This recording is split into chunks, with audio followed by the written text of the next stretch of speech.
नमस्कार, आप देख रहे हैं सिटी पोस्ट लाइव और मैं हूं दीपक शर्मा। राबड़ी देवी के मुंह बोले भाई और लालू प्रसाद यादव के बेहद करीबी पूर्व एमएलसी सुनील सिंह के घर आवास पर पुलिस पहुंच गई और उनका सारा सामान उठाकर बाहर फेंक दिया। अब इसके बाद सुनील सिंह काफी व्यथित नजर आए और उन्होंने ऐलान कर दिया है, सुनील सिंह ने ऐलान कर दिया है कि हर उस व्यक्ति के खिलाफ जो सरकारी आवास में अनाधिकृत रूप से पटना में रह रहा है, वे पीआईएल दायर करेंगे और यह सुनिश्चित करेंगे कि कोई भी व्यक्ति सरकारी आवास में जो रह रहा है वह अनधिकृत तौर पर न रह पाए। तो इसे लेकर तो बड़ा बवाल मचेगा। देखिए, सुनील सिंह को इस बात की शिकायत है कि उनके खिलाफ आउट ऑफ वे जाकर सरकार ने कार्रवाई की है। हाई कोर्ट से कल तक उनको मोहलत मिली थी खाली करने के लिए, लेकिन एक दिन पहले ही पुलिस पहुंच गई और बंगला खाली करा दिया गया।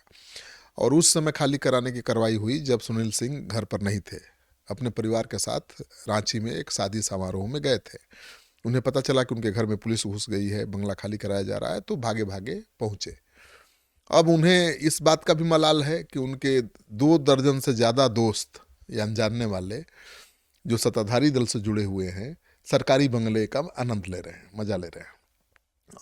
लेकिन सुनील सिंह का जिस तरह से बंगला खाली कराया गया, किसी ने आवाज़ नहीं उठाई। तो अब उनको निशाने पर उन्होंने ले लिया है और उन्होंने कहा है कि जो लोग अनऑथोराइज ढंग से सरकारी बंगले में बैठे हुए हैं, अब उनके खिलाफ पटना हाई कोर्ट में पीआईएल फाइल करेंगे। तो जाहिर है कि सुनील सिंह का तो बंगला खाली हो ही गया, अब सबका बंगला खाली कराने की मुहिम वो शुरू कर देंगे। पीआईएल फाइल करेंगे और पूछेंगे कि भाई सत्ताधारी दल से जुड़े 1.5 दर्जन नेताओं को बंगला क्यों दिया गया है, किस आधार पर दिया गया है। न तो ये विधायक हैं, न एमएलसी हैं और न ही किसी बड़े पद पर हैं। फिर वो किस हैसियत से बंगले में रह रहे हैं और उनके बंगले को क्यों खाली करा दिया गया। ये तो काफी गंभीर है। वे कह रहे हैं कि मैं तो कोर्ट जाऊंगा, सड़क पर भी लड़ूंगा, अदालत में भी लड़ूंगा। हाँ, तो अब खुद तो नीतीश कुमार से लड़ के अपना बेड़ा गर्क कर ही चुके हैं।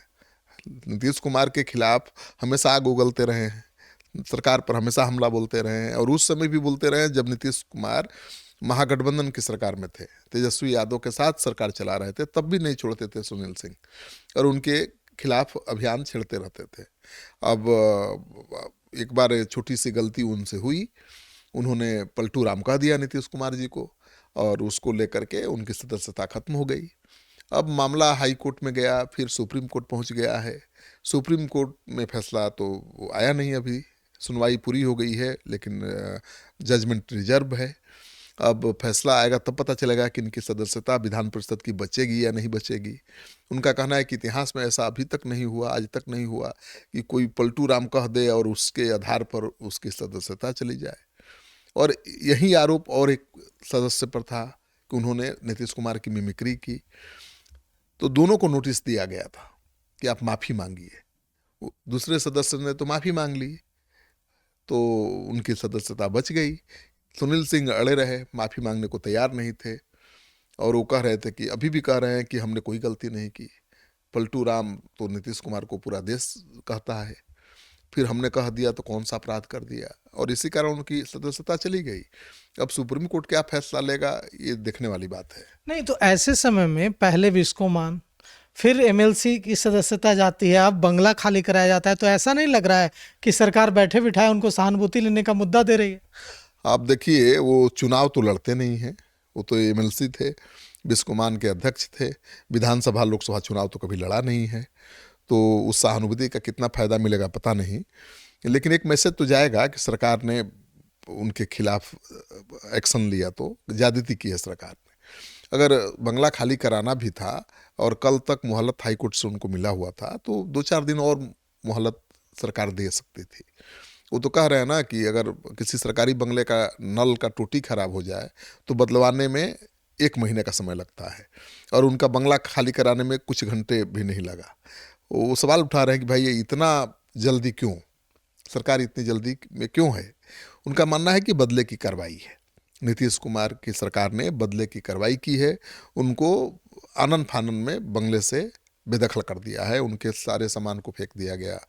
और उस समय पुलिस और सरकार के अधिकारी घुसे बंगला खाली कराने के लिए, जब वो अपने परिवार के साथ थे ही नहीं, वो रांची में थे, एक शादी समारोह में गए थे। तो परिवार तो अभी भी रांची में है और उनको भाग के आना पड़ा। वे कह रहे हैं कि वहां पर उनका लाइसेंसी हथियार था घर में। वे कह रहे हैं कि उनकी पत्नी के जेवरात थे घर में। ऐसे में उन्हें मोहलत दी जानी चाहिए थी और एक दिन पहले पुलिस नहीं भेजी जानी। ये सच है कि सुनील सिंह बहुत शौकीन आदमी है, तो उनके बंगले को आप देखे होते तो सजावट तो देखते बनते थी। तो जो भी तस्वीरें लगी थी लालू राबड़ी की, उस तस्वीर को उतार कर नीचे रख दिया गया था ज़मीन पर। उसको लेकर उभड़ के कि भाई लालू नीतीश जी की जो उनके लिए बहुत आदरणीय है, उनकी तस्वीर को दीवार से उतार कर नीचे रख दिया गया। फिर वो कह रहे हैं कि लालू और राबड़ी देवी से जो दुश्मनी है नीतीश कुमार की, वो दर्शाता है, घृणा का भाव दिखता है। और सुनील सिंह कह रहे हैं कि गहना था पत्नी का घर में, और भी कीमती सामान थे, लाइसेंसी हथियार था, और बिना घर के किसी सदस्य की उपस्थिति के आप घर में घुस जाते हैं, खाली करा रहे हैं। कितनी गंभीर बात है।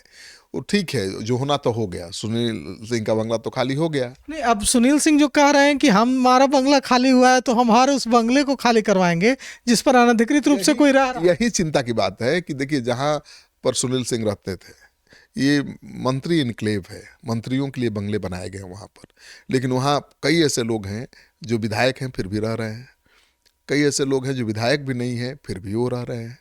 तो सुनील सिंह ने 1.5 दर्जन ऐसे नेताओं की सूची बनाई है जो किसी पद पर नहीं है, विधायक भी नहीं है, एमएलसी भी नहीं है, किसी बड़े पद पर भी नहीं है, लेकिन सरकारी बंगले में रहने का आनंद उठा रहे हैं सरकार की कृपा से। तो अब उन सारे लोगों पर गाज गिर सकती है, क्योंकि सुनील सिंह ने तो मुद्दा बना दिया। आप करेंगे PIL फाइल करेंगे कि हमारा बंगला तो खाली करा दिए, मतलब हम तो डूबे सनम तुमको भी ले डूबेंगे। तो जितने उनके दोस्त हैं वहीं बंगले में हैं, उनके दोस्त भी तो JDU में हो सकते हैं, इसीलिए वो नाम नहीं ले रहे हैं, केवल एक ही व्यक्ति का इशारा कर रहे हैं कि क्या वो नीतीश कुमार के साढ़ू हैं जिनको नीतीश कुमार ने एक बंगला देकर रखा है, लेकिन बाकियों का नाम नहीं गिरा रहे हैं, क्योंकि उनमें से कई ऐसे हैं जो सुनील कुमार सिंह के भी शुभचिंतक हैं, दोस्त हैं, लेकिन इनको इस बात का मलाल है कि उनके संकट की इस घड़ी में उनके खिलाफ ज्यादती की जा रही है और वो कुछ नहीं बोल रहे हैं। वो बोलेंगे भी कैसे? वो सरकार के साथ हैं, सरकार की कार्रवाई की निंदा कैसे करेंगे? लेकिन अब सुनील सिंह अगर वाकई हाईकोर्ट जाते हैं, PIL फाइल करते हैं, तो उनके दोस्त संकट में होंगे, उनके भी बंगले खाली हो सकते हैं। तो सुना आपने हमारे मैनेजिंग एडिटर श्रीकांत प्रत्युष को। ये बता रहे हैं कि सुनील सिंह के दोस्त या सुनील सिंह के परिचित या सुनील सिंह को जानने या न जानने वाले लोग, जो लोग भी पटना में बंगलों में अनधिकृत रूप से रह रहे हैं, अगर सुनील सिंह PIL दायर करते हैं तो उन पर गाज गिर सकती है। तो फिलहाल इस खबर में इतना ही। आगे की खबरों के लिए देखते रहिए सिटी पोस्ट लाइव। शुक्रिया।